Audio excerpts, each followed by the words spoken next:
തിരുവചന സന്ദേശങ്ങൾ ശ്രവിക്കുന്നതിനായി ഭാഗ്യവചനധാര ഇന്ന് തന്നെ സബ്സ്ക്രൈബ് ചെയ്യുക. ദൈവം നിങ്ങളെ അനുഗ്രഹിക്കട്ടെ. ത്രിയേക ദൈവത്തിൻ്റെ വലിയ തിരുനാമത്തിന് മഹത്വം ഉണ്ടായിരിക്കട്ടെ. ഭാഗ്യവചനധാര ശ്രവിക്കുന്ന ഏവർക്കും കർത്താവായ യേശുക്രിസ്തുവിൻ്റെ ധന്യനാമത്തിൽ സ്നേഹവന്ദനം. വിശുദ്ധ ലൂക്കോസിൻ്റെ സുവിശേഷം 5-ാം അധ്യായത്തിൻ്റെ 12 മുതൽ 16 വരെയുള്ള വാക്യങ്ങളിൽ യേശുക്രിസ്തു ഒരു കുഷ്ഠരോഗിയെ സൗഖ്യമാക്കിയ സംഭവമാണ് രേഖപ്പെടുത്തിയിരിക്കുന്നത്. കുഷ്ഠരോഗത്തിൻ്റെ പ്രത്യേകതകൾ നമുക്കെല്ലാവർക്കും അറിയാം. കുഷ്ഠരോഗിയെ എല്ലാവർക്കും വെറുപ്പാണ്, അറപ്പാണ്, ഭയമാണ്. കുഷ്ഠരോഗിക്ക് തന്നെ കുഷ്ഠരോഗിയെ വെറുപ്പാണ്. ശരീരത്തിലെ അവയവ ഭാഗങ്ങൾ ദ്രവിച്ചു പോകുന്ന രോഗമാണ്. ഈ രോഗിക്ക് സമൂഹത്തിൽ സ്ഥാനമില്ല, ഭവനത്തിലും സ്ഥാനമില്ല. അങ്ങനെ സ്വയമായും സമൂഹമായും വെറുക്കുന്ന ഒരു രോഗമാണ് കുഷ്ഠരോഗം. വൈദ്യശാസ്ത്രം അന്നും ഇന്നും കൈയൊഴിഞ്ഞ രോഗമാണ് കുഷ്ഠരോഗം. ഇങ്ങനെയുള്ള ഒരു കുഷ്ഠരോഗിയാണ് യേശുക്രിസ്തുവിനെ കണ്ടത്. യേശുക്രിസ്തുവിന് മാത്രമേ എൻ്റെ രോഗാവസ്ഥയിൽ നിന്ന് എനിക്ക് സൗഖ്യം തരുവാൻ കഴിയുകയുള്ളൂ എന്ന ഉറച്ച വിശ്വാസത്തോടെയാണ് തൻ്റെ അവസ്ഥ യേശുവിനെ അറിയിച്ചത്. യേശു അവൻ്റെ രോഗാവസ്ഥയും വിശ്വാസത്തിൻ്റെ തീക്ഷ്ണതയും മനസ്സിലാക്കി അവനെ തൊട്ട് സൗഖ്യപ്പെടുത്തി ദൈവരാജ്യത്തിന് അവകാശിയാക്കി. ബൈബിളിൽ ഇങ്ങനെയാണ് എഴുതിയിരിക്കുന്നത്: യേശു ഒരു പട്ടണത്തിലിരിക്കുമ്പോൾ കുഷ്ഠരോഗം നിറഞ്ഞ മനുഷ്യൻ യേശുവിനെ കണ്ട് കവിണ്ണു വീണു. കർത്താവേ, നിനക്ക് മനസ്സുണ്ടെങ്കിൽ എന്നെ ശുദ്ധനാക്കുവാൻ കഴിയും എന്ന് യേശുവിനോട് അപേക്ഷിച്ചു. യേശു കൈനീട്ടി അവനെ തൊട്ടു. എനിക്ക് മനസ്സുണ്ട്, ശുദ്ധമാകുക എന്ന് പറഞ്ഞു. ഉടനെ കുഷ്ഠരോഗം അവനെ വിട്ടുമാറി. പ്രിയമുള്ളവരെ, ഈ നോമ്പുകാലത്ത് നമുക്ക് ഓരോരുത്തർക്കും നമ്മളെ തന്നെ ഒന്ന് ശോധന ചെയ്യുന്നതിന് വേണ്ടിയാണ് പിതാക്കന്മാർ ഈ വേദഭാഗങ്ങൾ വായനയ്ക്കായി ക്രമീകരിച്ചിരിക്കുന്നത്. വിശുദ്ധ വേദപുസ്തകത്തിൽ പല കുഷ്ഠരോഗികളെയും കുഷ്ഠരോഗം ഉണ്ടാകുവാനുള്ള കാരണങ്ങളെയും കുറിച്ച് രേഖപ്പെടുത്തിയിട്ടുണ്ട്. അതിൽ 2 കാര്യങ്ങൾ പറയുവാൻ ഞാൻ ആഗ്രഹിക്കുന്നു.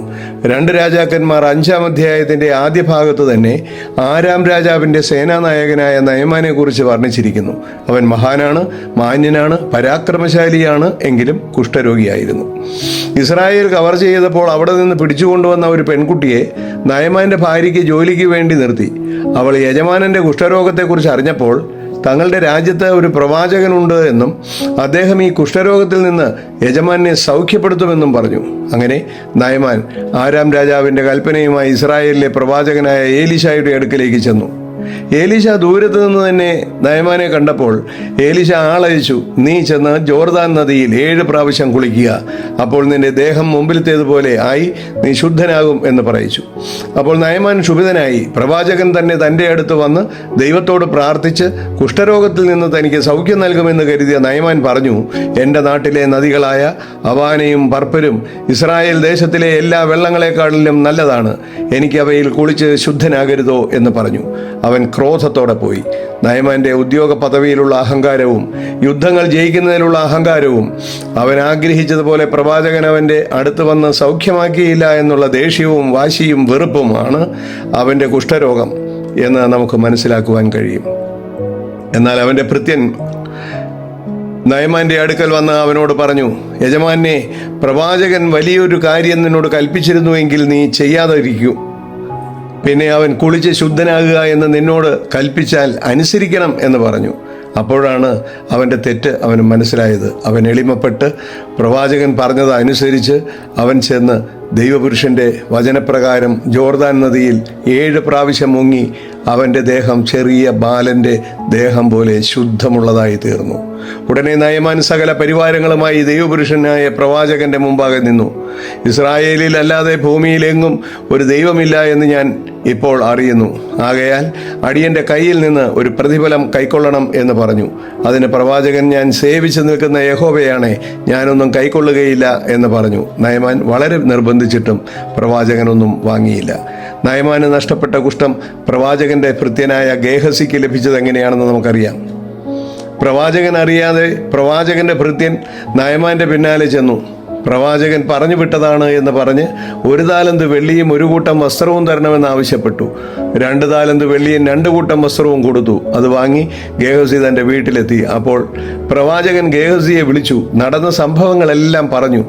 അതുകൊണ്ട് നയമാന് നഷ്ടം വന്ന കുഷ്ഠം നിനക്കും നിന്റെ സന്തതിക്കും എന്നേക്കും പിടിച്ചിരിക്കുമെന്ന് അവനോട് പറഞ്ഞു. അവൻ കുഷ്ഠരോഗിയായി യജമാനെ വിട്ട് പുറപ്പെട്ടു പോയി.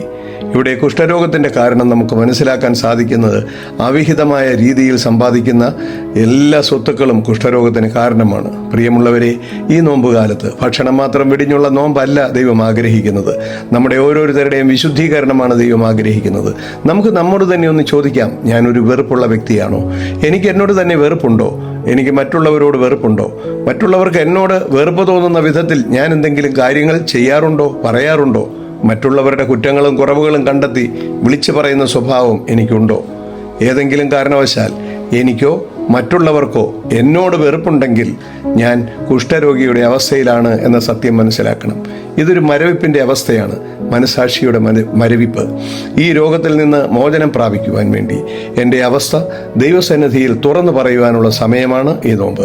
ഈ അവസ്ഥയിൽ വിശ്വാസത്തോടെ ദൈവത്തോട് നിലവിളിച്ചപേക്ഷിക്കുമ്പോൾ, ദൈവസന്നിധിയിൽ കുമ്പിട്ട് പ്രാർത്ഥിക്കുമ്പോൾ, ദൈവം നമുക്ക് നമ്മുടെ പ്രാർത്ഥന കേട്ട് മനസാക്ഷിയുടെ മരവിപ്പിൽ നിന്ന് മോചനം നൽകി നമ്മളെ പൂർണ്ണ മനുഷ്യനായി രൂപാന്തരം നൽകി ദൈവരാജ്യത്തിന് യോഗ്യതയുള്ളവരാക്കി തീർക്കും. പ്രിയമുള്ളവരെ, യഥാർത്ഥത്തിൽ ഇതല്ലേ ഒരു കുഷ്ഠരോഗിയുടെ സൗഖ്യത്തിലൂടെ യേശു നമുക്ക് വെളിപ്പെടുത്തി തരുന്നത്? അങ്ങനെ യേശു ആഗ്രഹിക്കുന്നത് പോലെ ശിഷ്ടകാലം ശ്രേഷ്ഠരായി ജീവിക്കുവാൻ, ദൈവസന്നിധിയിൽ ജീവിക്കുവാൻ തക്കവണ്ണം ദൈവം നമ്മളെല്ലാവരെയും അനുഗ്രഹിക്കട്ടെ എന്ന് പ്രാർത്ഥിക്കുന്നു. നന്ദി, നമസ്കാരം.